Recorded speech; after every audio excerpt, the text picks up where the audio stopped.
Now, if you thought that a contempt of court arrest would be enough to stop the career of Joe Arpaio, you would be wrong.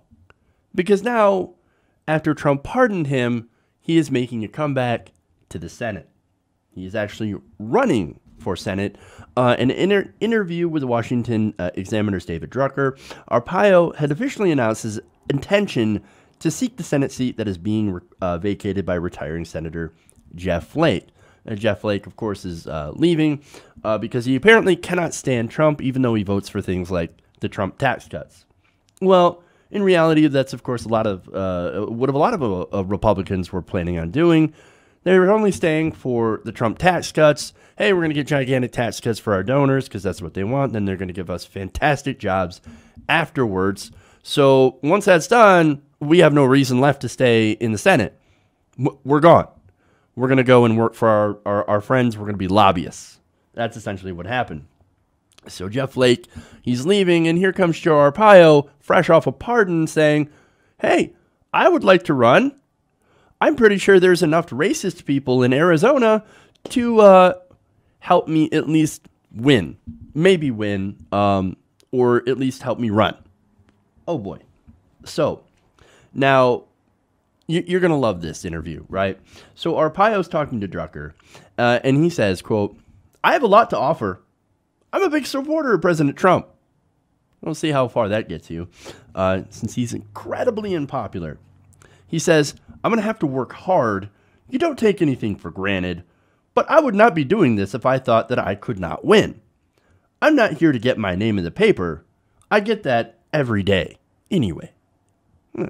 Yeah, well, you know, the reason you get your name in the paper is because you violate people's civil rights by doing massive racial profiling.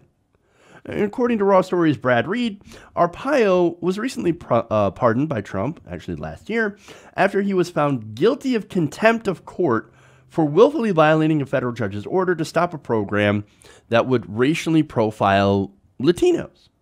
So he goes and he starts a program. Hey, I'm going to racial profile Latinos because I hate Latinos, I hate minorities, and I want to see if they're illegal or not, so I can send them back. So anybody who's brown, immediately suspected of being an undocumented immigrant and pulled over, or suspected of a crime, pulled over. That is racial profiling. That is actually against people's civil rights.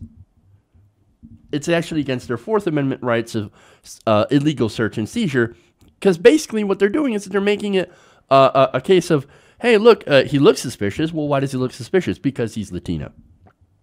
That's ridiculous.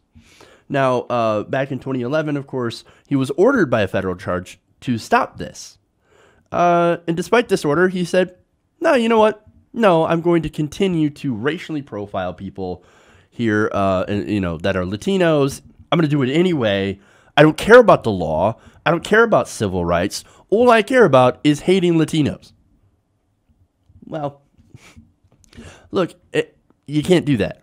Okay, you can't just racially profile people because they look different. That's ridiculous, and I can't believe I have to explain that. But you just can't do that, right? But look, I want to tell you this response posed by Univision back this summer after his pardon, when they asked him, "Hey, look, Joe, what you did was you violated court orders. You did all this racial profiling. Do you feel bad about it?" He responded, quote, not quote, but this is a summary of what he said. Arpaio responded that he had nothing to apologize for and insisted that the Hispanics, his quote, didn't actually hate him despite his program of racially profiling them. No, the Hispanics, they actually love me. Besides, I didn't do anything wrong. That's why Trump had to pardon me. Are you sure his pardon didn't have anything to do with, first of all, your intense love of Donald Trump? You would suck up to him, kiss up to him any way you could. And you're both of your dislike for ethnic minorities. I mean, look, go back to 2016, or I should say 2015, When Donald Trump started his campaign for president, what did he start out? What was the first thing that he said? He talked about how Mexico was not sending us their best. They were sending us rapists and criminals. They were coming over the border. We got to build a wall. We got to build a wall. That was his first policy position that he had taken. We got to build a wall. Got to build a wall. You think that he doesn't have a problem with racial minorities? Of course he does. And so now this guy, Joe Arpaio, who, again, violated people's civil rights, is now running to become a senator. Because, while I guess a pedophile couldn't win in Alabama, a racist criminal might actually have a shot in Arizona. Republicans, man. Look, you asked me, Joe Arpaio should be in jail for what he did. In fact, that's exactly where he was going before he was pardoned. So, excuse me if I decide to randomly go on a little chant here. It goes like this. Lock him up. Lock him up. Lock him up. Hey everybody, thanks for watching this video. If you want to see more like this, please hit the subscribe button below. And if you want to support truly independent progressive media, please consider becoming a patron at patreon.com/TYTNation.